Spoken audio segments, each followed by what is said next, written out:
Hello students, তো যোৱা দুদিনমান ধৰি তোমালোকে হয়তো এটা ভিডিঅ' দেখিছাই য'ত কিছুমান ছাত্ৰ ছাত্ৰীয়ে ক্লাছৰ ভিতৰত এইটো এইচএছ নে এইচএছএলচি ক'ব নোৱাৰি তো তাতে কি হৈ আছে কিছুমান মোবাইল লৈ পেলাই তেওঁলোকে লিখি আছে তো এইটো ভিডিঅ' খুবেই ভাইৰেল হৈ আছে ছ'চিয়েল মিডিয়াত আৰু এইটো ভিডিঅ' মোৰ বহুতে পঠাই আছে হোৱাটছএপতে হওক বা মেইল যোগেদি হওক বা ইনষ্টাগ্ৰামতে হওক তো বহুতে পঠাই আছে তো এতিয়া তেওঁলোকে খুজিছে ছাৰ আমি ইমানখিনি কষ্ট কৰি পেলাই এক্সাম দিবলৈ গৈ আছোঁ আৰু তেওঁলোকে চাওক কি কৰি আছে তো ঘটনাটো অকল এটা আমি দেখিব পাইছোঁ তো এনেধৰণৰ সৰু সুৰা ঘটনা বেলেগতো হৈছে বহুতে তেনেকৈ কৈছে যে ছাৰ এনেকৈ দিগদাৰ হৈ আছে আমাৰ আমি ইমান কষ্ট কৰি পঢ়ি যাওঁ দিন ৰাত এক কৰি পঢ়ি গৈ আছোঁ কিন্তু ইফালে বেলেগ ছাত্ৰ ছাত্ৰীসকলে চাওক অসৎ উপায় অৱলম্বন কৰি তেওঁলোকে পৰীক্ষা দি আছে আৰু কি হ'ব তেওঁলোকে এটা সময়ত কি হ'ব আমাতকৈ বেছি মাৰ্কছ পাই পেলাই পাছ কৰিব তো প্ৰথমতে এইটো ঘটনা যদি কওঁ যোনটো ঘটনা আমি ভিডিঅ'ত দেখি আছিলোঁ তো সেই ভিডিঅ'টোৰ ঘটনাটো ধৰা পৰিছে ইতিমধ্যে সেই ভিডিঅ'টো আছিলে তামোলপুৰৰ কোনোবা এখন স্কুলৰ তো সেই স্কুলৰ যোনজন প্ৰধান শিক্ষক তেওঁক মানে চেণ্টাৰ ইনচাৰ্জৰ যোনটো তেওঁলোকৰ দায়িত্ব থাকে দায়িত্বৰ পৰা আঁতৰ কৰি দিয়া হৈছে আৰু লগতে ইয়াৰ ডিটেইলছখিনি খোজা হৈছে সেই দিনটোৰ কেনেকৈ কি হ'ল সেই দিনটোৰ গোটেই ডিটেইলছখিনি খোজা হৈছে তো ইতিমধ্যে নটিছ এখন প্ৰকাশ পাইছে তো পিছত আৰু একশ্যন লোৱা হ'ব কি হয় পিছত আমি সেইখিনি হয়তো গম পাম তো কোনেও ধৰা এনেকৈ ধৰা পৰিলে কোনেও বাচি নাযায় তাৰ ওপৰত একশ্যন হ'বই তাৰোপৰি এতিয়া কথাটো হ'ল যে এনেধৰণৰ ঘটনাই হয়তো তোমালোকৰ মনটো বেয়া লাগিব পাৰে যে আমি ইমান কষ্ট কৰি আছোঁ বেয়া লাগিছে ধৰা তো ইমান কষ্ট কৰি আছোঁ বাকী বেলেগ ছাত্ৰ ছাত্ৰীসকল দেখোন অসৎ উপায় অৱলম্বন কৰি আমাতকৈ হয়তো বেছি মাৰ্কছ পাই যাব এতিয়া কথাটো হ'ল যে হয় হ'ব পাৰে তেওঁলোকে বেছি নম্বৰ পাব পাৰে তোমাতকৈ কিন্তু আমাৰ মেইন টাৰ্গেট কি হোৱা উচিত আমাৰ টাৰ্গেটটো হোৱা উচিত নলেজ গেইন কৰা কথাটো এতিয়া হয়তো তোমালোকৰ ভাল নালাগিব পাৰে যে নলেজ গেইন সেইবিলাক পিছৰ কথা কিন্তু মাৰ্কশ্বিটখনে চাব মাৰ্কশ্বিটখনে আমাৰ চাব সি বেছিকৈ পালে তাক সি বেছিকৈ কিবা এটা পাব বা মোৰ নম্বৰ কম থাকিলে মইতো অপৰচুনিটি কম পাম কিন্তু আজিকালিৰ দিনত তোমালোকে য'তে নোযোৱা কিয় ছিষ্টেমবিলাক চেঞ্জ হৈ আহি আছে ক'ৰবাত ন ক'ৰবাত সেইবিলাক গমো পাইছে কোনোবাই যে এনেকুৱা অসৎ উপায়েৰে বহুতে নম্বৰ বঢ়ায় তো সেই গম পোৱাৰ বাবে আমাৰ যোনবিলাক চাকৰি ক্ষেত্ৰতে হওক মাৰ্কশ্বিটখন আমাৰ কেতিয়া দৰকাৰ হয় তুমি যদি বিজনেছ কৰিব যোৱা মাৰ্কশ্বিটখনৰ তোমাৰ দৰকাৰ নাই তোমাৰ দৰকাৰ হ'ব আইডিয়াটো ক'ৰ পৰা আহিব তুমি যেতিয়া ভালদৰে পঢ়া শুনা কৰিবা তোমাৰ কি হ'ব মগজুৰ বিকাশ হ'ব আৰু আইডিয়াবিলাকো আহিব সেইটো এটা বেলেগ কথা কিন্তু তুমি যদি মাৰ্কশ্বিটখন লৈ আজিকালি চাকৰিত জইন কৰিব বিচাৰা বা চাকৰি এখন ল'ব বিচাৰা তেতিয়া কিন্তু তোমাৰ অকল মাৰ্কশ্বিট চাই তোমাক চাকৰি নিদিয়ে এখন ভাল কলেজত তোমালোকে যদি মানে এডমিশ্যন ল'ব যোৱা তাত এণ্ট্ৰেঞ্চ দিবলগীয়া হয় এণ্ট্ৰেঞ্চৰ ভিত্তিতহে আমাৰ মানে এডমিশ্যন দিয়া হয় লাইক আমাৰ যদি ৰামানুজনৰ কথা কওঁ আমাৰ ৰামানুজন যোনখন এখন কলেজ তোমালোকে চবেই চিনি পোৱা তাত কিন্তু এণ্ট্ৰেঞ্চৰ ভিত্তিতহে কি কৰা হয় ছাত্ৰ ছাত্ৰীক দিয়া হয় প্ৰথমতে এণ্ট্ৰেঞ্চ লোৱা হয় মাৰ্কছো চোৱা হয় কিন্তু প্ৰথমতে এণ্ট্ৰেঞ্চ এটা লৈ যোৱা হয় এণ্ট্ৰেঞ্চৰ ভিত্তিত লোৱা হয় ঠিক তেনেদৰে চাকৰিৰ ক্ষেত্ৰতো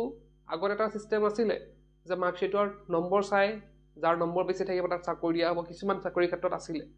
কিন্তু আমি নীট JEE ক্ষেত্ৰত আমি দেখিলোঁ যে এণ্ট্ৰেঞ্চ দিবলগীয়া হয় তাতো অকল নম্বৰে কাম নিদিব নম্বৰ এটা পাৰ্চেণ্টেজ ধৰি যে ইমান পাৰ্চেণ্টেজৰ ওপৰত চবে এপ্লাই কৰিব পাৰিব সেইটো তোমালোকে পাৰিবাই বাৰু কিন্তু নম্বৰ বহুত বোলে 99% আছে তেওঁলোকক চাকৰি দিয়া হ'ব তেনেকুৱা কথা নহয় এণ্ট্ৰেঞ্চত পাছ কৰিব লাগিব তেতিয়াহে তেওঁলোকে বা নীট বা JEE তেওঁলোকে পাব তো অকল খালি নীট JEE সমাপ্ত নহয় বেলেগ বেলেগ এণ্ট্ৰেঞ্চ এক্সামো আছে যেনেকৈ CUET ভাল কলেজত পাব আজিকালি কি হৈছে লাহে লাহে CUET ব্যৱস্থা আহিছে তো CUET এণ্ট্ৰেঞ্চো দিবলগীয়া হয় তো সেইবিলাকত কিন্তু এইবিলাক তোমালোকে কৰিব নোৱাৰিবা মানে নকল চকলৰ তাত কোনো ধৰণৰ কাম নাই এতিয়া চাকৰি ক্ষেত্ৰতো কি হৈছিল টিচিঙৰ যদি কথা কওঁ আগতে কি হৈছিলে টিচাৰৰ এপইণ্টমেণ্টৰ ক্ষেত্ৰত কি কৰে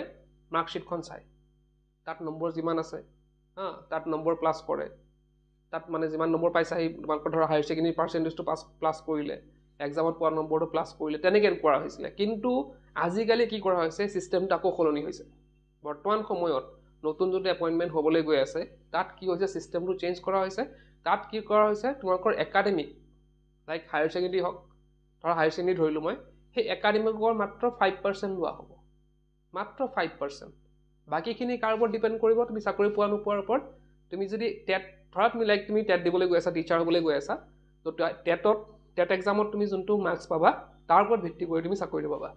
মানে প্ৰায় 80% কি কৰা হ'ব টেটৰ পৰা লোৱা হয় সেইটো বিভিন্ন ক্ষেত্ৰত বিভিন্ন হয় বাৰু মই জাষ্ট এক এক্সাম্পল দিছোঁ প্ৰায় 80% তোমালোকৰ কি হ'ব তোমালোকে যোনটো টেটত নম্বৰ পালা টেট এক্সাম দি পেলাই সেই 80%টো লোৱা হ'ব একাডেমিকৰ পৰা 5% লোৱা হ'ব 5% তোমালোকৰ বাকী যি থাকিব ডিপ্ল'মা কোৰ্ছবিলাকৰ পৰা লোৱা হ'ব তো সেই 80%টো কেনেকৈ পাবা তোমালোকে টেট কাম ৰিক্ৰুইটমেণ্ট টেষ্ট হওক বা টেটৰ এক্সাম হওক তাত তোমালোকে দিবলৈ কি লাগিব নলেজ লাগিব নলেজৰ ভিত্তিত তোমালোকে কি কৰিব পাৰিবা সেই টেটত যিমান নম্বৰ পাবা তাৰ 80% লোৱা হ'ব এতিয়া এজন ছাত্ৰই ধৰি ল'লে এজন ছাত্ৰই মাৰ্কশ্বিটত তেওঁ 90%ই পাইছে তেনেকৈ যদি তেওঁলোকে নকল কৰি হওক বা বেলেগ অসৎ উপায়েৰে যে মানি দিছোঁ 90%ই পাইছে কিন্তু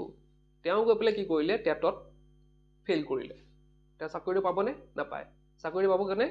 তুমি পাবা যদি তোমাৰ নলেজ আছে তোমাৰ হয়তো 60% আছে হায়াৰ ছেকেণ্ডেৰীত তোমাৰ 60% আছে কিন্তু তুমি কি কৰিছা টেটত এটা ভাল স্ক'ৰ কৰিছা চাকৰিটো কোনে পাব তুমি পাবা তো বস্তুবিলাক লাহে লাহে তেনেকুৱা হৈ গৈ আছে আগৰ নিচিনা সেই পদ্ধতি নাই সেইটো পদ্ধতি হয়তো বহুতে সেইটো গম পাইছে যে আগৰ নিচিনা এতিয়া আমি ৰিক্ৰুইটমেণ্ট কৰিলে নহ'ব আমি এতিয়া নলেজৰ